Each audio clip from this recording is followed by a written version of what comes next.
Hello everyone, this is me Sharon. Welcome back to my channel, and for today's video I'll show you how to crochet this flower hair tie in left-handed version.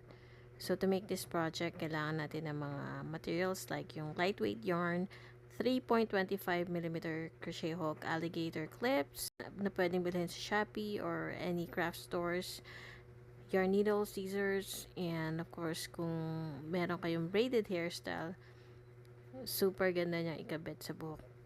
Kasi pwede mo siyang isama dun sa pagbe-braid. And napakadali lang niya. I hope you subscribe para sa mga susunod na videos na ipapalabas ko dito sa channel ko. So, for the yarn, ito gumagamit ako na wrapper inch para malaman kung ano yung kapal ng yarn. Mas maganda kung pare-pareho ng kapal ng yarn ang gagamitin. So, kung hindi nyo alam yung kapal ng yarn, you can use this wrapper inch tool. Nabili ko rin sa Shopee yan, or pwede rin yung i-check sa Lazada kung meron. Ang una natin gagawin is using the purple yarn, we're going to make a magic ring.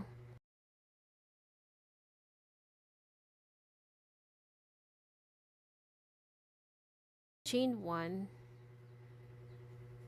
and then for round 1 we're gonna work 6 single crochet into the ring.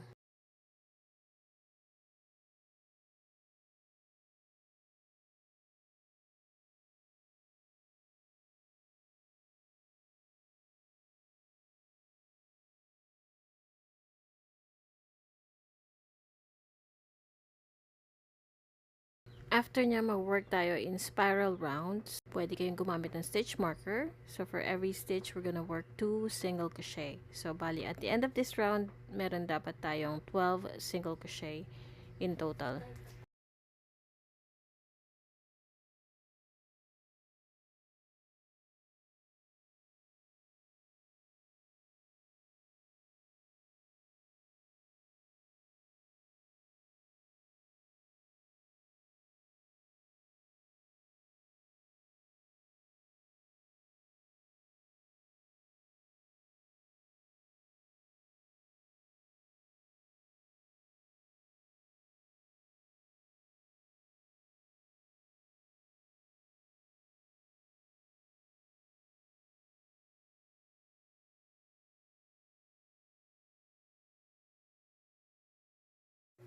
Maglalagay na ako ng stitch marker dun sa first stitch of round 3 para hindi ako malito sa susunod na round. And madali lang itong round na to kasi maglalagay lang tayo ng 1 single crochet into each stitch around. Wala tayong increase na ilalagay for this round.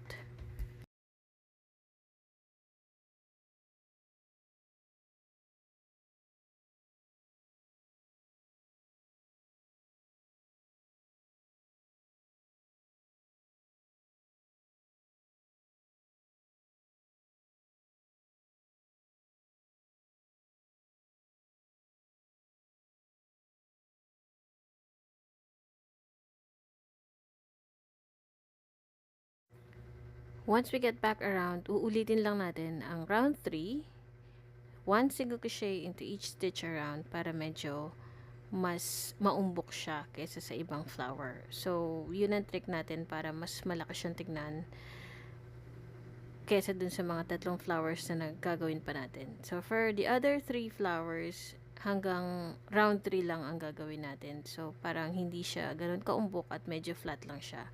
So, after this, we'll cut off the yarn, and then we're gonna make one more piece, pero hanggang round 3 lang siya.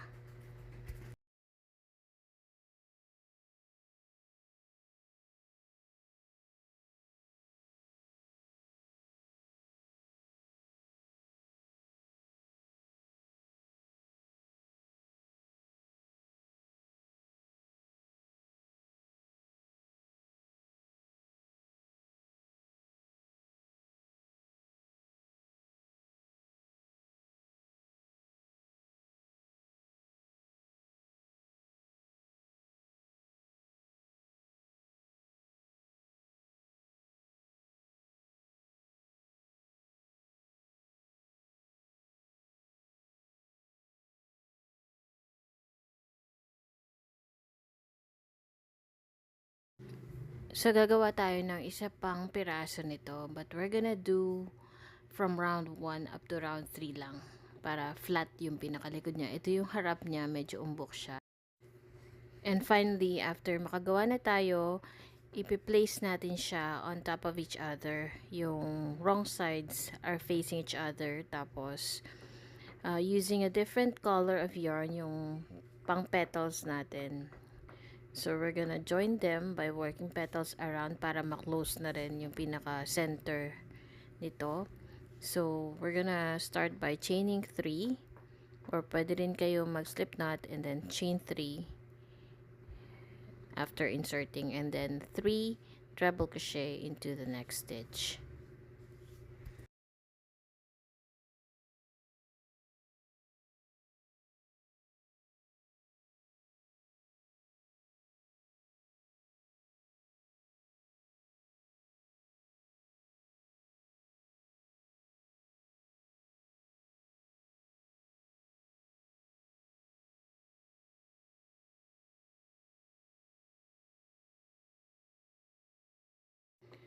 Tapos, we're gonna chain 3, then slip stitch into the next stitch.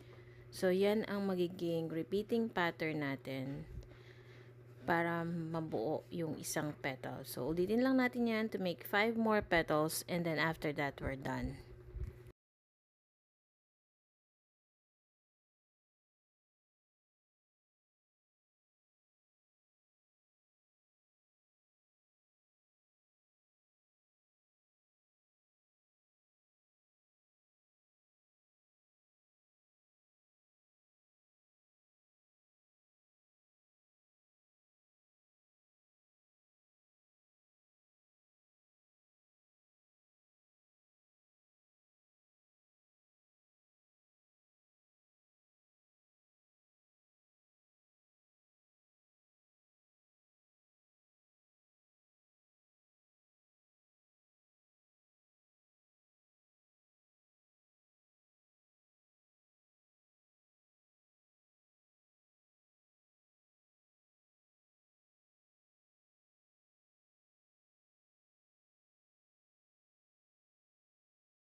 So, once done, we're going to cut off the yarn. Tapos, i-weave in natin yung ends. Gagawa tayo ng tatlo pa nito. Pero yung tatlong flowers na ginawa ko, hanggang round 3 lang. So, makikita nyo medyo flat siya. Walang masyadong difference sa laki niya kasi umumbok lang ng konti yung main flower niya. Yun yung nasa may pinakaibabaw na ilalagay natin. But, basically, halos pare-pareho lang sila ng sizes. Mas flat lang yung tatlong flowers.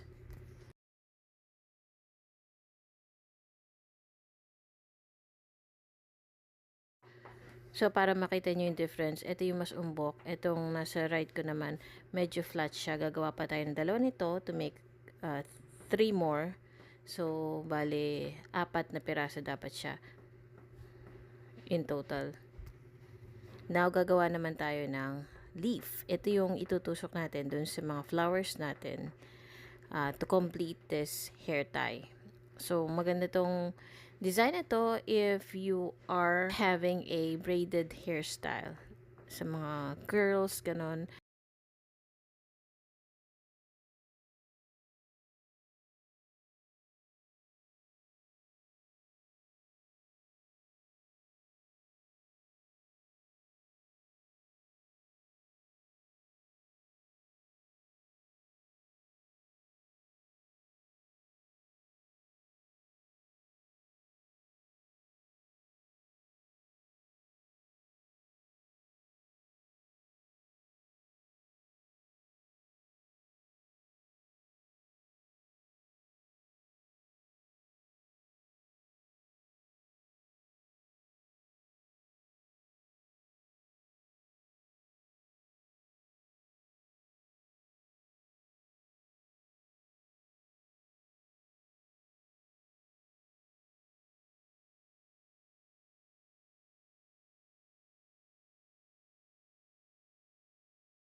Sa mga dahon naman, pwede kayong maglagay ng isa lang kung ayaw nyo ng dalawa. Ito yung dapat na nakadikit dun sa pinaka main flower natin.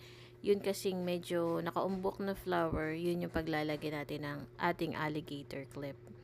So, itong video na to, separate dapat, pero sinama ko na since para madaling malaman kung paano gagawin if ever na dalawang leaf ang gagawin nyo. So, same thing after chaining 8, i-follow nyo lang kung ilan yung mga stitches na kailangan, tapos i-mirror nyo lang para magmukha na siya leaf. And then after that, mag-chain tayo ng up to 90 chains or depende sa haba ng hair ng gagawan nyo.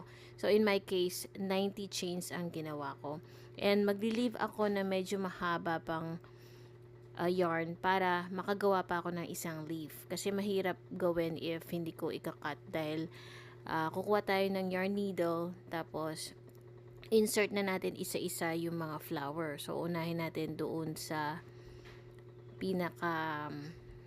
mauuna tayo doon sa pinaka part na lalagyan natin ng alligator clip. Yun yung malaking flower or yung may umbok lang siya, yung pinakaharap niya. And nakita nyo, isa lang yung leaf niya, pero mamaya gagawan ko ng paraan para madagdagan ng isa pang dahon. So, yun. Kailangan movable siya para pag sa braided hairstyle, pwede yun siyang i-move kung kailangan. So, after nun, gagawa na tayo ng one last leaf, yung pinakalaylayan nito.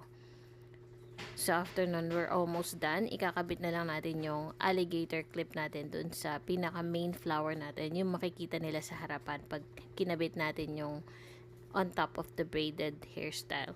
Or, any hairstyle will do siguro kung kahit sa pigtails, pwede din yun naman ikabit.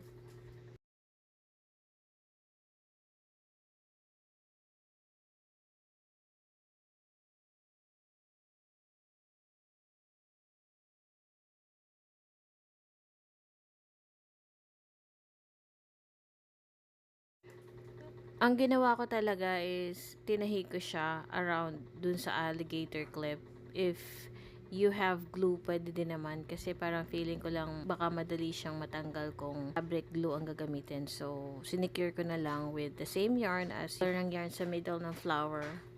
And then, after that, tapos na. So, pwede nyo na i-clip under the braided hairstyle. Pwedeng isa, pwedeng dalawa. Yung dalawang braided on both sides ng hair, diba? So anyway guys, if you like this video, do not forget to hit like, comment down below for other requests na gusto nyo makita dito sa channel ko. And of course, thank you so much for the support. I'll see you in my next video. Have a good day!